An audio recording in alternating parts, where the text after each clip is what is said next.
torbaatti Paawulos kan inni jedhu warra kaan ilaallee akkam banneef namni fiigu waan hundumaarraa kan nama qilleensa mootuu bitu of qabee akka fiigu of qabee of bitee akka fiigu dubbata ofiisaas irraa kan ceene erga barsiise erga lallabe erga dubbatee booddee kanaafitu wanti lafarraa ispoortii hojjechuu yeroo dheeraadhaaf nama gargaaraa nama waaqayyoo ta'uu ni garuu yeroo dheeraadhaaf nama gargaaraa jedhetu gorsa Paawulos Xiimotewosiin. Isa gaggeessitoota tajaajiltoota warra laatan warra jaarsolii warra paastoroota kan baay'ee keessan argatti maqaa waaqayyoo warra waraana ulfaatu egaa fakkeenya tokko yoonis ni yaadde warri pileeniin deemtanii beektanii jirtu yeroo baay'ee gaaffii taatu dhiyoonaa deebi'e kiristaanota kan ta'an warra hostosoonnis jiru waan ta'eef maaliif yeroo hundumaa yeroo jalqaba pileenii galtan kan isaan isinitti himanii yeroo adagaan ta'u akkamittiin akka baatan isinitti guyyaa tokko pileeniin kun nagaadhaan ce'anii isinitti himanii hin beekan in case of emergency isinitti yeroo hundumaa maaliif guyyaa tokko pileeniin keenya paayiletiin keenya beekaadha pileeniin kun cimaadha homaan ta'an maan jedhanii jedhee yaada roonu haruma deebi'ee moo maal nama tokkotu hin gargaarin yeroo of gargaarii isiniin jedhu oksijiiniin kun as jira utuu nama tokko hin gargaarin yeroo oksijiinii ofii keetti kaa'ee isa booda mucaa seetee haatiin gargaartu dha isin dur gargaartu naa asiin baatu kanaan emergency achiin jira achiin baatu akkasiin tooltuu jedhu booddee nan qoradha lakkaa oksijiinii ofii hin fudhattu haati dura yoo ta'e mucaa seetii gargaartu isheen isin duuti mucaa isin duuti of jaallachuu miti wantichi salfishii ta'uu miti maanni dura ofii isaaniitii erga of oolchanii booddee nama biraa oolchu akka kanaadha tajaajilli amma rakkoon waldaa kiristaanaa bara kana hammuma lafuma geenyeen nama geenya jechuun jaamaayyoo gaggeessa dhaqee majallaatti naqa eessaan hin gahu zilii kana lafuma geenyee nama geggeessina waan ta'eef ofii keenya advaansa gochuun ofii keenya promoota gochuun ofii keenya guddachuun yoo guddanne moo guddanne nama guddisu waaqayyo nu haa gargaaru lafan geenyee nama gahuu hin dandeenye zilii kana yoo ofii keenya of oolchuudhaan yoo train of God yoo leenjii jireenya keenya sirriitti fudhan direction hundumaa yoo baranne namoota biraas fuudhee bartuu gochuu dandeenya yoo ta'u baanne amanaan keenya nama fakkaata akkuma keenya ta'ee baatu boqqolloo facaasnee kan biraan eenyu waan ta'eedhaaf isuma ta'ee ba'a yeroo hundumaa kanaafitu Mahatmaa Gaandhiidhaa Indiyaadhaaf kan riformistii maal jedhaa Kiristoos keessa nan jaalladha garuu kiristaana hin jaalladhu jedha kiristaana hin jaalladhu jedha maaliif kiristaanonni keessanii Kiristoosin hin fakkaatani itti galan gooftaan nu waame garuu Kiristoosin akka fakkaannuudha waaqayyo waa gargaaru kanaafuu xiyyeeffannoo akka mul'ata tokko waan nu barbaada mul'ata saqqatanii akka nuti hin ta'in mul'atanni teenyee fokas keenya በአማርኛ እይታ የሚለው ያለ መፍሁም ፎከስ ከየከተ የፈን በራህ ጎሪ ተቆጥ ገለተ ቆረቀ ፎከስ ከየሲ እትገለተ ቆረቀ ዋቀዮ ኦፍሪኬኒያስ ነሞት ራስ ክርስቶስ የተፈካን ነው አንተ ተገለገ ይጻል ስለዚህ ገለተ ተገለገ ይጻል ፎከስ ከየነ ዋቆ ሁሉ ገለተ ፎከስ ከተሩቢስ እና ፎከስ ከየነ ጎሪ ሰረቀው ተቀያ Yoo goolii sadaka ta'u amma plaanii nu baasu hundumaa taate jechuudha goolii keessa kan nu gochuudha jechuudha har'a hin guddanne yoo ta'an jechuudha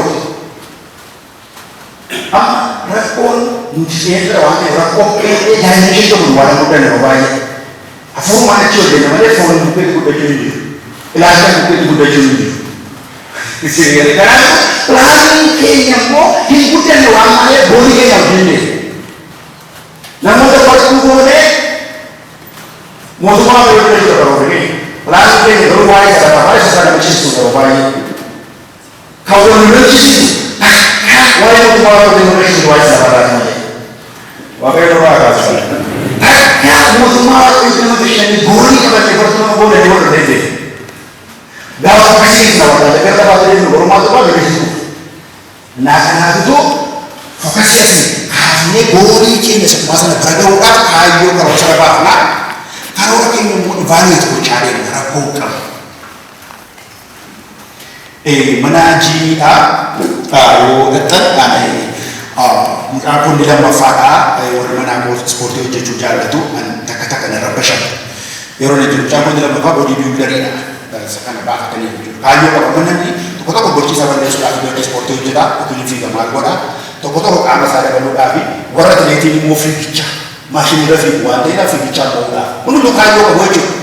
Amma karaa tokko tokkoanii kana kallasanii nanna qanan jalqabaa jedhaan. Ana irratti bareedu mucaan koo waan ta'eef yoo dhuguma waan jalqabu kan yoo fiidhaan baasan malee naqanii siif gaarii ta'uu naan jedhu. Maaliif fiidhaan hin baasuun jedhan. Dhiisee inni eegga jalqabee waggaa tokko immoo waggaa saddeettaffaatti takkaadhaa dandeenye. Maaliifanii dhiisanii yeroo dhaqu inni ispoortiidhaan mana kana guutee jira waan ta'eef sarpiraayizii ta'an isaa dhaqee warra sarpiraayizii gaafa barbaadu. Dhaqee makkee sirtee ol daakee gad daakee torban tokko lafaa ta'u. Waan nuti jedhamu beekachuudha. Bina nuti jedhu kanaaf naannaa ta'e kanaaf naannaa ta'e waan samne. Maali yoo gaafatte yoo baranneerra yoo nu gaafattu isin gaafatu nayyaadha dheernaqa lammattaatti deemu bakka caccabee yoo gootee jira. Isin jedhu wanti tokko meeshaan isaa jiraateef miti. Baay'inni nu bira jiru. Miti jechuudha. Waan nu bira jiruuf aanee fuunee dubbisnee barra miti. Kan nu barsiisu jiraachuu dura jiraata. Waaqayyoon agargaaru waan hin jira. Keessumatti immoo si warreen keessan yeroo dhuma lallabudha yeroo dhumaa eegamudha malee eenyutu hin barsiisaa. Carraa akkasii waaqayyoo gadi malee maqaa waaqayyoo ulfaatu. Dhuguma jira sadarkaa baay'ee ta'ee dubbii wal loltanii yookiin dubbii sana murteessinee irra kana kaafnee irraa sana ta'ee dhaabsisan. Waaqayyo isin himaniif dhuma jira maal jedhame. Mana barumsaa teoloojii galtanii baratan isa barattanii akka eeree suphee ta'aa jedhee teoloojiin isin barsiise malee akka barsiisaan isin barsiise. Kontikensiisaa dhageessisaa kadhatee isa fudhatu dhaabatanii haasofatu waaqayyo isin himaniif. Waan samaatu namaa galaachuu kooti. Akka eeree suphee taatanii wanti isin haasoftan utuun gubatin akka inni ba'u uffachuu kooti. Amma namni barate teoloojii tokko yoo barbaade fudhattu yoo jibbite dhiisee dhihuun kun bakka ani jibbi fudhadhu jechuudha. Lallabisaa taa'anii safumaa ta'ee jechuudha isin galaachuu kooti. Kana dhugaa jiraata malee leenjiin akkasii iddoo dhumaatti jiraachuun isaa murteessaa akkamittiin jireenyi keenya fireen ta'ee namni gaafa nu argan haasaan isaa lallabisaan gorsisaan jireenyi isaa akka nyaatamu har'a garuu namni tokko maal jedhu bilbiluma lirraa kaasuu jibbu arguullee jibbu maali poozishinii keenya guddaadha akkaataa nuyi tajaajilu garuu akka sana miti. Jeneraaliidha waan ta'eef banaasaa jira waaqayyo sana eebbisu. Malee isinii adda baasee dhuunfaatti beekee miti maali waggaa tokko turtanii dhuftanii eenyummaa namaa beektanii miti. Kanaafituu daayimenshinii shanii akkasii guddatan nan barbaada. Daayimenshinii shanii akkasii guddatan nan barbaada. Toophii kana sirriitti miti gara ergaa kootti kan hin jedhu. Inni tokko sila saasaamaa jira amma saasaamaa jira spirituaalii guddachuudha hafuuraan guddachuudha. Namni hafuuraan gaafa guddatu dhiifama paastaraa isaa yeroo yookiin boqonnaa yeroo goona akka agarsiisu milikkita jechuudha isaa. Okay. Innaa hafuuraan guddachuuni Efesoon afur irratti akka jedhu garee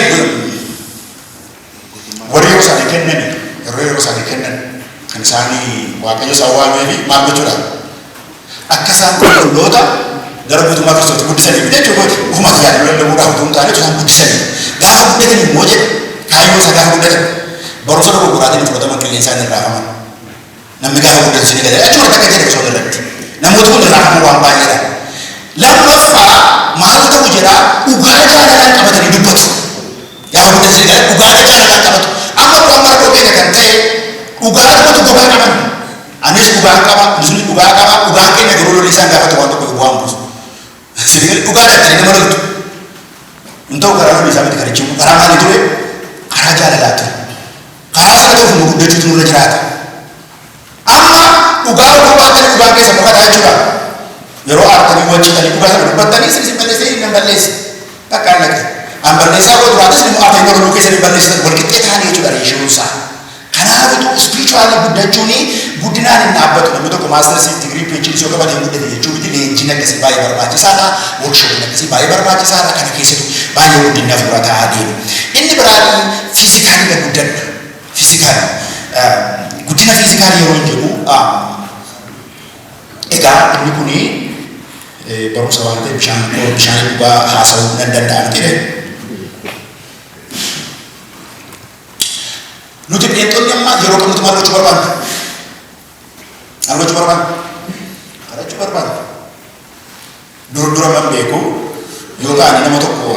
tokko ka'ee appilikeeshinii fidee warqataan iyyuu hin fidu afaanuma yeroo isaa laatee ni jalqabaa paastarii jedhamu wangeelaawwiidhaan jechuudha.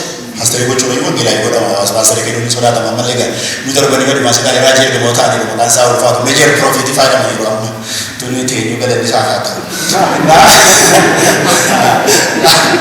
Amma jookariin beekteedha jookariin beektee jookarii warra kaasa faganii beektee jechuun gosa baay'ee ittiin nyaatan jookariin beekteedha waa lamaan tokko kadhannaadha. Nama tokko yoo poosii gochuu barbaadanii waan jettan mi'a kadhannu jettu kadhannaadhaan nushi haala jedhan yeroo gaarraa ulfaa jennaa su lallatta. Maa jekaadhe kadhannaa qabeera namaan hin kadhannu nama dhugaan isaa garuu ajendaan nu kan nuti eenyeef kadhaadhaa waliin geenye miti jechuudha.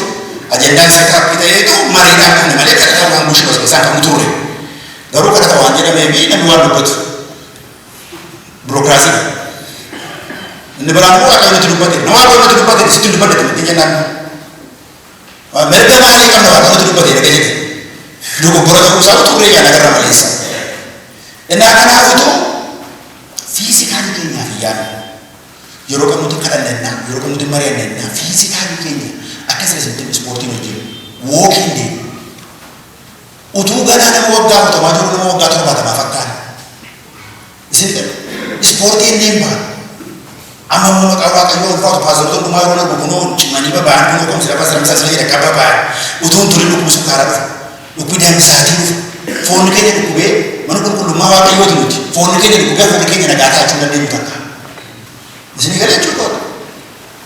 Fakkeenya warra faranjootaa raafuu kana baala kana coobu baaluma ala kanaa walitti qabanii nyaatu. Baala kana fayyina qabaatu keenya muufoo malee nyaatu dala yoo dhageeyyu waaqa isaanii fayyadamsa. Isin galee jechuudha waan tokko inni dhimma tokko duwwaa keenya fiizikaaliin keenya yoo cimuudhaa baate mana keenya kee turatti matumaa. Haadha manaa keenya wajjin jiraachuu dandeenyu foon keenya dadhabeennaan kan fuune immoo kadhataaf miti wajjin jiraachuuf malee miti jechuudha. Kadhata nama baay'ee nu kadhata maqaa waaqayyoo ulfaatu. Waan taksii keenya tasaa jiraata irra jiru jiraan yoo ta'e waa'ee sanaan jiru. Dhukkuba nutti jira. Fiizikaalii kun dandeenyu dhugaanis itti machuu godhu yoo duubee maali amma akka waan dhaabbitanii baatanii ala kana dhaqanii dunkaana dhaabbanii kuwaasa qabatanii maal jettanii uffeettanii beekuma takka hin jiru. Carraa qabuun soomna carraa qabuun kadhannaadha malee fooniin namoota kana fuunee baatanii jedhaa fiigaa